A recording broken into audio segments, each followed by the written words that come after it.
Hello again, Struckweb. Today I'm bringing you another guide for Wolcen, Words of Mayhem, and this one is about the project's endgame feature.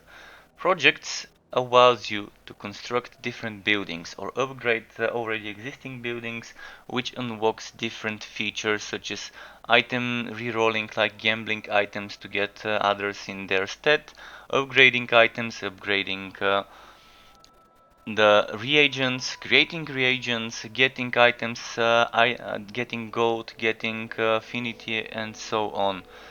Constructing those buildings would cost either gold, affinity, and always productivity points. So some of them would cost gold and affinity, some of them would cost only gold, some of them only affinity, but they would always have a productivity cost. And what is productivity? Productivity is something that you get each round. So as you do dungeons, regardless whether it's a single map dungeon or a boss fight dungeon or a Uber boss fight map, or whether you do 2 maps or 3 maps in a row in the expeditions or a bounty, which is the mandates, at the end of that you get scored and you have a base productivity, and that base productivity gets multiplied based on how much you boosted the map in regards to modifiers, how many things you did, whether you got down or didn't, and all of that. So let's start off with the basic. What you would do when you start is you would create the powers, the Stormfall powers, then you start upgrading it. And you would have, I think, a maximum of 2 projects. Then when you upgrade it and build the training center, you get 3 projects, and then you can upgrade the training center all the way to allow to build 5 projects. So there's upgrades to do. On top of that, you have productivity upgrades. This would boost your maximum productivity. The base at the start is 14. I've already upgraded it once, 2, 3, 4, 5, 6, 7, 8, 9, 10, 11, 12, 13, 14. So if you upgrade it 14 times, you would have 555 base productivity, just to give you an idea. You can upgrade it another 1, 2, 3, 4, 5 times. So that's 19 times you can upgrade it. Of course, each time it would cost more and more and more money and productivity points. Thankfully, this does not cost affinity, so one thing that helps there. And yeah, keep upgrading this. This is crucial to be upgrading this if you want to be pushing the other thing. So if people are wondering what should I do, what should I prioritize, well, if you can prioritize this to constantly keep upgrading them. Currently the game is a joke in regards to the gold and affinity rewards it's providing us with. It wants us to be zombies that grind all day instead of enjoying the game. The XP rates are atrocious after level 70 something, so many people probably already quit because of that. Hopefully they reconsider this. Back to the guide. Enough of the rant. Let's talk about the archives. Archives allow you to buy and sell cheaper from merchants. Then you have the Institute. Institute West gives you access to the 5th skill slot. This is something I would strongly suggest getting as soon as you can. It might be a bit expensive at first, but it's totally worth it. Then what you have here is the Primordial Institute main. This gives you Primordial Essence meter getting permanently increased. You have 1000, this is the meter. You have 1000 Primordial Essence. I think 1000 is enough for me, but if you want it, upgrade it. I'd suggest wait for this one. It's not a priority, it's gonna waste a lot of resources, it's gonna take a lot of time, so leave that for later. This one would give you an extra passive point. This is worth it. 500,000 gold is a lot, 12,000 affinity is a lot, 50,000 productivity is a lot, but it will pay off getting that extra passive skill point. I'm not sure whether it's a bug or not, but I seem to have gotten 2 points when I upgraded. Maybe I just leveled up at the same time. No idea what had happened, but got 1 extra point. Then you can upgrade your bank. You can upgrade the bank 2 times to get 2 extra slots for it. So this slot and this slot are gotten through upgrades. This and this you can get by just paying, I believe, with gold. This was 20,000 and this was, I can't remember how much, but yeah, you should be able to get some bank upgrades. This one gives you the 4th Apocalypse token. So you have 4 aspects of Apocalypse, and when you finish the game you have 3 points. You can unlock 3 like me, but if you want to unlock all 4 you would have to do that project. At the moment I don't have the point to unlock this. Next off you have something like this that can give you permanent gold find boost, and this that can give you permanent magic find boost. This is expensive, it takes a lot of productivity and a lot of gold and a lot of affinity, so it will take a while. This is a bit easier to make, still costs some gold, but not that much. Then what you have here is the Stormfall shipyard, and I'm gonna come back to the Stormfall shipyard, but basically it allows you to do missions that require ships. And missions that require ships, what I mean by this I will explain right away. So there's different things that you can do to send NPCs, people from the town that are under your command. You can send them either on a diplomatic mission by building a trade assembly, or you can send them on a kind of like, it's an expedition, but I don't like this being called expedition because people might mistake it with the other expeditions that we do as endgame ourselves. But let's say we send those to missions somewhere, expedition missions, and they can bring you gold, or they can bring you mage armor or heavy armor or rogue armor, any type of armor. They can bring you different weapons like daggers, bows, etc., or they can bring you legendary ethereal reagents or basic reagents. So you can see there's different difficulties, and of course the easy difficulty would bring lesser rewards than the hard.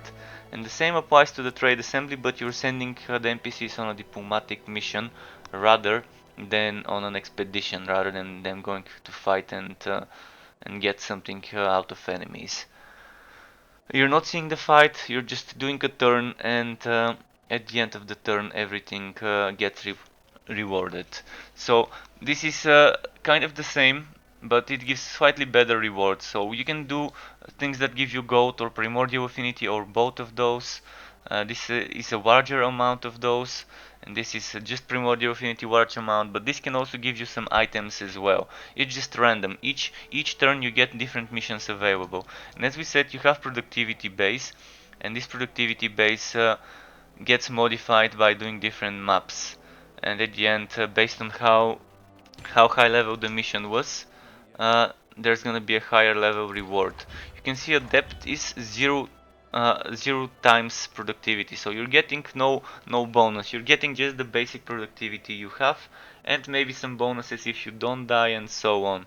This one though, this increases the base by 1.02, then it goes to 1.07 and so on to 2.04. Then you move to champion. This is 2.5 productivity, 2.75, 3.62, and it goes to 5.01. And then at master you start from 5.8, and then it goes to 622, 665, 71, 757 and so on. At the end you're gonna reach the final difficulty here. And as you roll area modifiers, each area modifier would give you extra productivity. So let's roll an area modifier. You can see it gives you 10 productivity, another 15 productivity, so it goes to 25, it goes to 40, it goes to 60, it goes to 80. 80 is the maximum. You can wear Untainted, but this did not change the productivity, just the magic find and item quantity. So just showing you this quickly. I'm not gonna do the mission, but you're gonna see the rewards in a moment. And here is the rewards for this expedition I just did. So yeah, I did get down, so you can see I didn't get the not down bonus. So I allowed the enemies to kill me, and the not down bonus is not here. So I would have gotten a bit more if I didn't get them to kill me.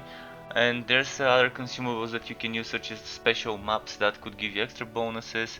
Then there's temporary productivity bonuses, as I mentioned, that could give you more stuff. And then there's the activity difficulty multiplier. I think I got decent difficulty, so I'm kind of not sure why I only got that much. Not sure why I only got that much. There should have been the activity difficulty multiplier. As you see, there's activity difficulty here. Let me quickly collect and see. See, that's one of the things I was talking about, how we can get different rewards. And this is the legendary ethereal reagents. I got 3000 gold, which is a joke, and this one.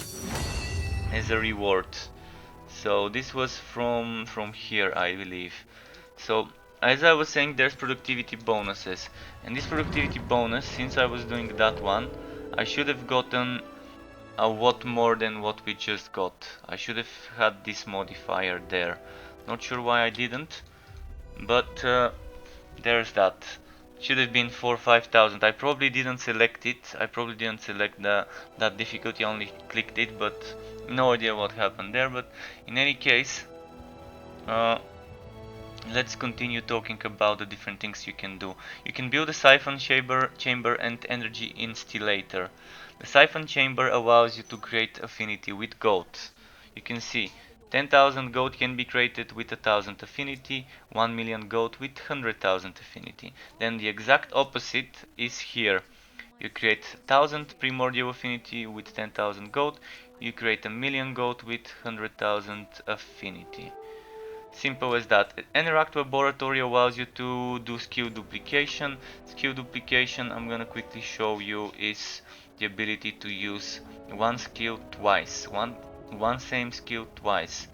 So if I were to do this and this, I can use, for example, 4 turrets. I just need to use the bow I prepared here. So you can see one turret is whitening, the other one isn't, and you can have 2 of each, and there we go, 4 turrets. You can probably, I tried doing it but I couldn't. You can probably get a second duplication of this skill and get 6 turrets, but it's not allowing me, so maybe that's the limit. For some skills you can probably duplicate them twice, others you can probably only duplicate them once. So there's just this demonstration.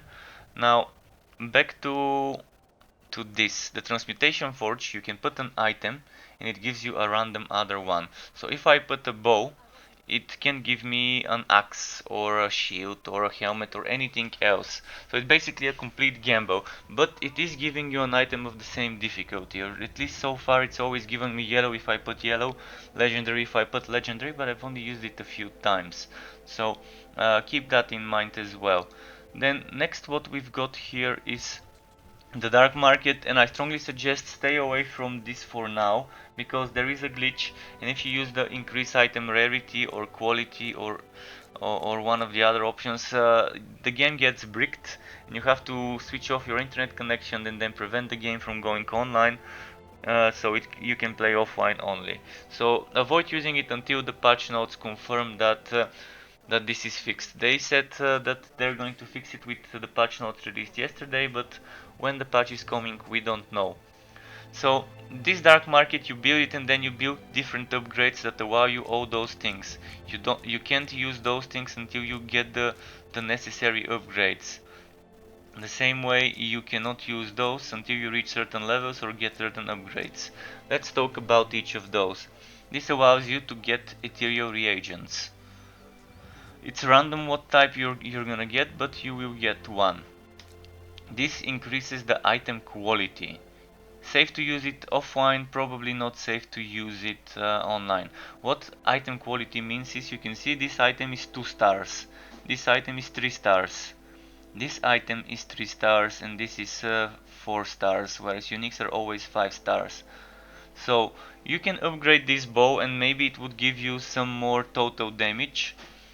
Because it would give you better base physical damage. It's probably gonna give you more fire damage, frost damage, whitening damage, and more of the attack speed, and etc. So it's just making it better, but it's not making the item level higher. So there's still gonna be limits of how high the stats on a certain item can get by increasing the quality. So yeah, basically just making an item slightly better. Then increase item rarity makes a yellow into a legendary, which is pretty nice. I've not tested it into Eneracts, and that is something I might actually test to see if I can even put Eneracts in there. So let's say I put let's say I'm gonna put this one there. Can I even put this one there? Oh, it's increased reagent rarity is separate. So you see, if you want to upgrade reagents, you have to use this. If you want to upgrade items, you have to do this. You cannot upgrade a legendary item into unique, or at least I couldn't. I tried a few times, it doesn't work. But when you're using the other function, the transmute item, you can put legendary and maybe you can get unique. I've put unique items and I've gotten legendary back. So I cannot confirm whether unique items can be obtained from transmute, but I can tell you putting uniques does not guarantee unique. It can give you legendary. So it's kind of gamble. So yeah, you can increase the rarity all the way to legendary. Here you can increase the reagent rarity here. This allows you to make a Uber boss expedition, which would be kind of a map you put into the expeditions table. And this one is slightly stronger, and this one requires level 80, so even stronger. And the Uber boss would be the same way we use those maps here. This is not a Uber boss, but the same way we use those, we select the difficulty, then you put the map inside, and then you roll the modifiers, and this map would be just a single map. You can't keep going further and further. Once the objective of the map is completed, a portal would open, and then you can either keep looting the chests and killing enemies until it's completely cleared, or you can just go back, collect the rewards, finish the round, and get the productivity. So it's up to you how you want to do it. You can also roll modifiers as well. But I think this kind of wraps things up. As I said, Shipyard gives you access to better missions, so it would give you better trade assembly diplomatic missions and better garrison missions. I don't think we've missed anything. If you've enjoyed the video, you can subscribe to my channel to get notified when I upload more content for Wolcen, Torchlight 3, Borderlands 3 or Warhammer Chaosbane. Feel free to also smash the like or dislike buttons, and thank you for watching the video. Keep it cool folks, and until next time, goodbye.